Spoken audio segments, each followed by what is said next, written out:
আল্লাহ তুমি আমার গুনাহগার উম্মতকে বাঁচাও। এই দুনিয়ার বুকে রব্বুল আলামিন সব নবীকে একটা করে দাওয়া মুস্তাজাবা দিয়েছেন, মানে যে দোয়া করলে কবুল হয়ে যায় সাথে সাথেই।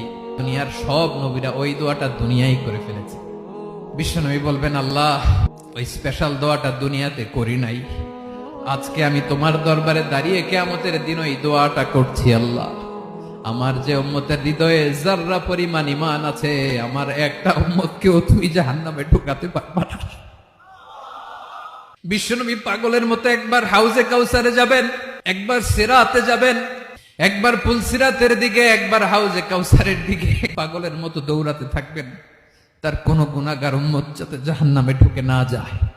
উম্মতি বিশ্বনবী আমার জন্য কাঁদবেন, আপনার জন্য কাঁদবেন, আমাদের জন্য সেদিন কেঁদে কেঁদে জাহান্নামের দরজায় দাঁড়িয়ে আমাদেরকে টেনে টেনে জান্নাতে ঢুকাবেন।